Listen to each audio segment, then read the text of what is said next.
Hey guys, it's Sarah from K7 Farm. Now the last time I taught you how to bake bread, we did it using a stand mixer.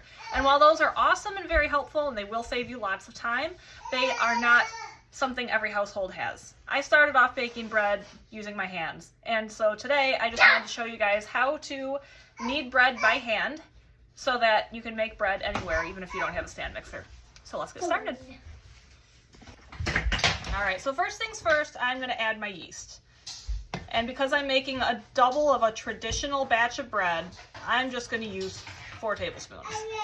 And then I use the same amount of sugar, but my sugar is really lumpy, so I'm going to have to guess.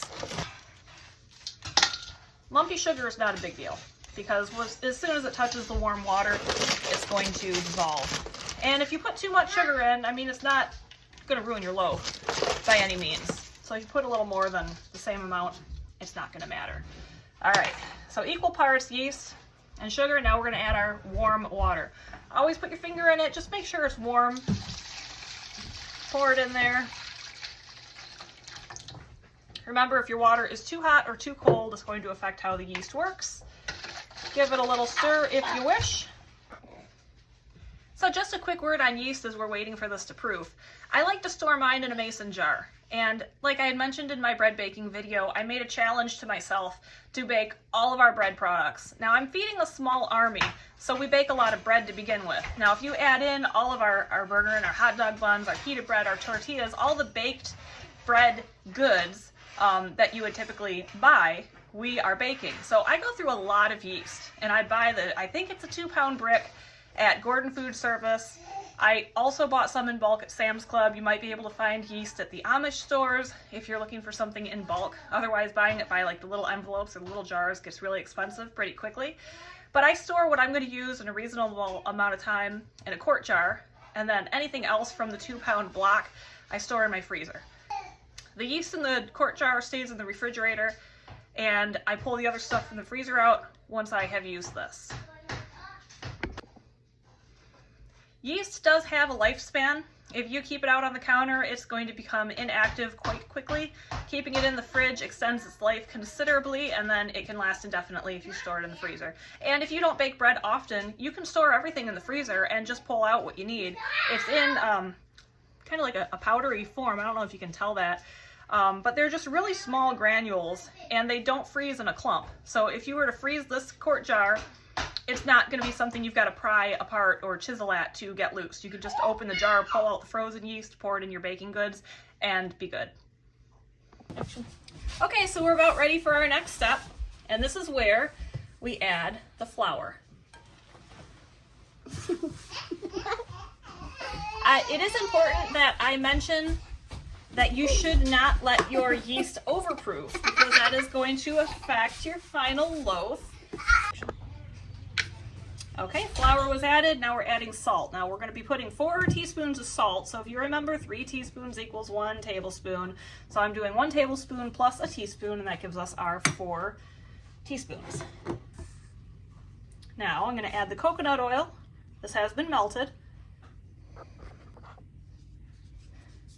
Now I'm going to start mixing everything.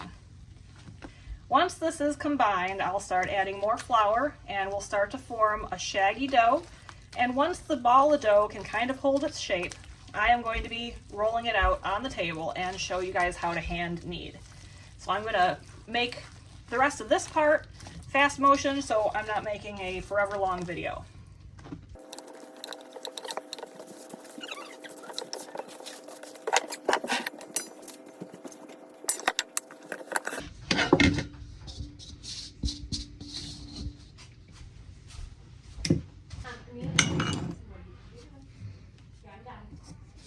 All right, now I'm going to add plenty of flour because, as you can see, this dough is still extremely sticky.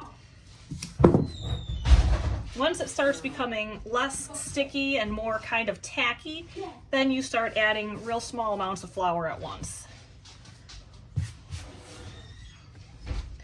Now, the goal of hand kneading is not to rip your dough or to be very rough with it. It's basically, like I'm doing here, I'm just kind of rolling the dough. And what this does is it strengthens the gluten structure in the dough.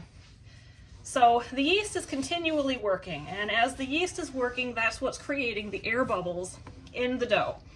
The dough itself is the framework that holds those air bubbles in, and that's what gives it its rise. And the gluten is part of that dough that needs to be strengthened. So I've seen a couple people refer to the gluten as kind of like a rubber band, where at the start the rubber band is stiff and short, and what we need to try to do is lengthen and make that gluten more flexible and more stretchable. So that's basically what we're doing. We want the air bubbles to be able to hold in the dough so that when you bake, your dough has a nice rise to it. And as you're hand kneading, you're just going to continually add more flour.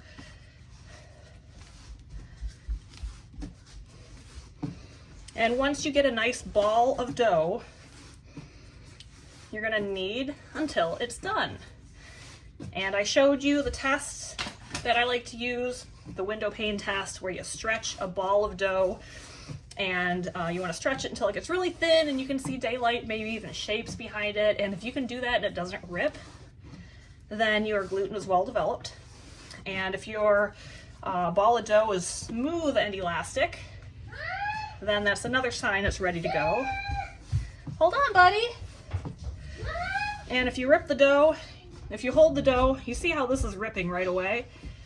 It's not ready yet. If you can pull a portion of your dough and it doesn't rip and it just stretches, that's another sign it's done. Now, if you have a bench scraper, I do have one, just not out with me right now, but that's great to get all this stuff that is stuck on. But kneading dough is definitely a workout. And sometimes I still refer to it, even though I use my mixer 90% of the time on those days where I'm so busy that my mixer can't keep up, I'll hand knead the dough. I enjoy the physical activity of it. But I'm using my fingers to tuck it up and the heel of my palm to smush it out. And just kind of getting a rolling circular motion going here. That way all of the dough is getting worked well enough. And you can see as I knead it, it's still sticking to my hands. Now if it's just tacky, if it's like sticking to my fingers, but then as soon as I pull it away, most of it's pulling off, that's an okay texture for bread dough. But I can see because it's sticking to the table, it's still just a little bit too wet. Hold on, I have to go take care of that. Okay, I'm back. So generally with kneading, you don't want to take any breaks, long breaks. You don't want to start this and then get called away and come back 10 minutes later, because the yeast is going to start trying to take effect. All right. And this is also when I'm going to start lightly dusting the flour. And as you can see, the dough is starting to become nice and elastic.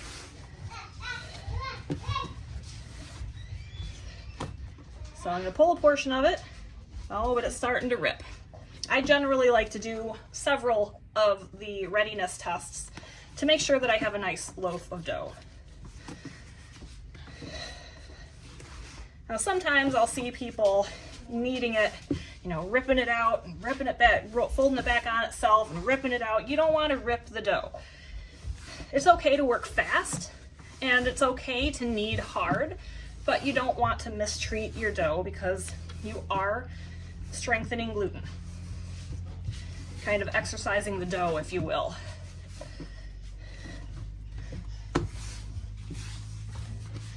Try to collect some of that loose flour.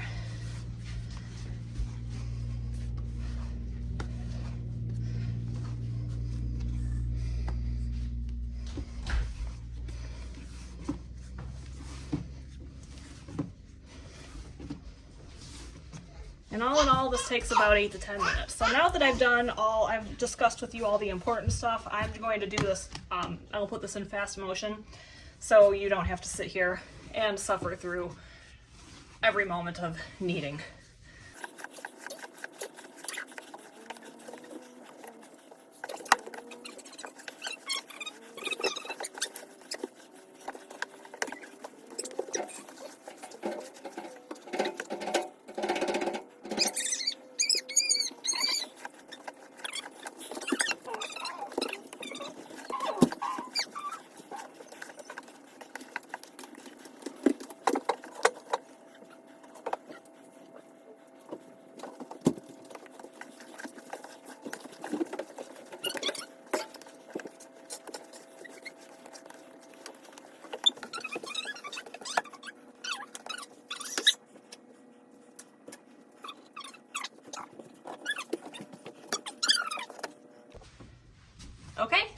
So I just did those last 3 tests on the dough and determined that it is ready for the next step.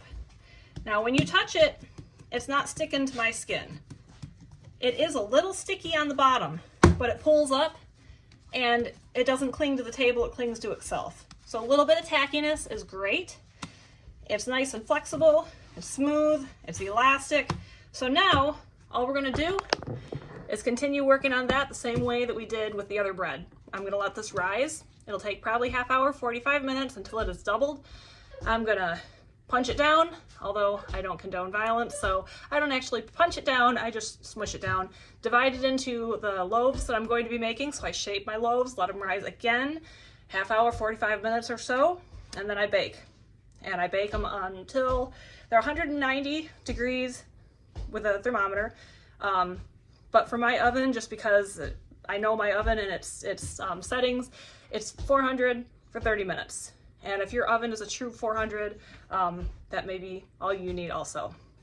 I know a lot of times people, recipes will say you bake the bread until you can knock on it and it sounds hollow, but most of the time bread is way overbaked at that point, so I don't recommend following that instruction. I recommend baking until it is registering 190 inside, and if you're using milk or eggs, the recommendation is 200 inside each loaf. All right, here we have some fresh bread out of the oven. Look at how soft that is.